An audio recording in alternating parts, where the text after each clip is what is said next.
4 मई का दिन भारत की राजनीति के लिए काफी बड़ा दिन होने वाला है। असम, पश्चिम बंगाल, केरल, तमिलनाडु और पुडुचेरी की किस्मत ईवीएम में कैद है, लेकिन नतीजों से पहले एग्जिट पोल की लहर आ चुकी है।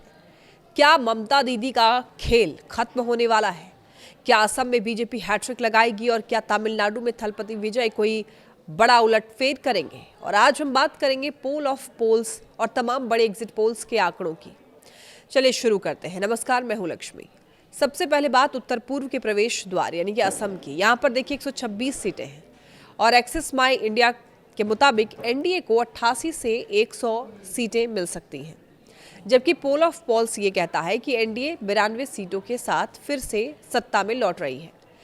कांग्रेस गठबंधन 28 पर सिमटता दिख रहा है। वहीं केंद्र शासित प्रदेश पुडुचेरी में भी कुछ ऐसा ही नजारा है। यहाँ पर 30 सीटों में से एनआरसी यानी कि एनडीए को 19 सीटें मिलने का अनुमान है, यानी यहाँ भी मौजूदा सरकार की वापसी हो सकती है।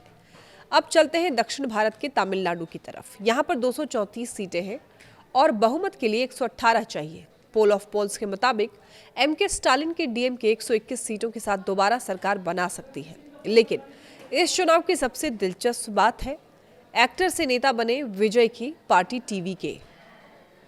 अनुमान यह है कि विजय की पार्टी 31 सीटें जीतकर किंग मेकर की भूमिका में आ सकती है या फिर विपक्ष को तगड़ा झटका दे सकती है।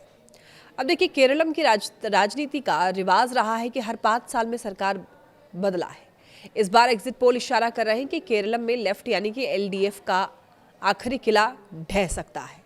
वहीं एक्सिस माई इंडिया के अनुसार यूडीएफ को 78 से 90 सीटें मिल सकती हैं, जो कि बहुमत यानी कि 71 से काफ़ी ज़्यादा है।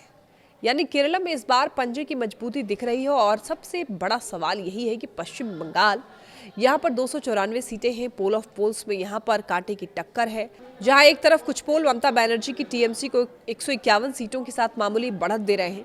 वहीं प्रजा पोल, मैट्राइज और पी मार्क जैसे पोल्स बीजेपी की प्रचंड जीत का दावा कर रहे हैं।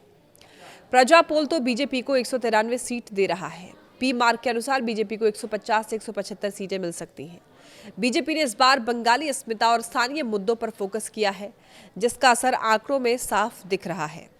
क्या बंगाल में पहली बार भगवा लहराएगा? ये बड़ा सवाल है दोस्तों। एग्जिट पोल की जो आंकड़े हैं वो इस ओर इशारा कर रहे हैं कि 5 में से 3 राज्यों में सरकारें जो है वापस आ रही हैं, लेकिन बंगाल और केरलम में बड़ा बदलाव हो सकता है। क्या बीजेपी बंगाल में इतिहास रचेगी? क्या थलपति विजय तमिलनाडु का समीकरण बिगाड़ेंगे? लेकिन असली तस्वीर जो है वो 4 मई की सुबह सुबह 8 बजे से ही साफ होनी शुरू हो जाएगी, यानी कि दोपहर के बाद तक आपको क्लियर हो जाएगा कि कहां पर किसकी सरकार बनने जा रही है। आप किसके साथ हैं? अपनी राय हमें कमेंट बॉक्स में ज़रूर बताएं।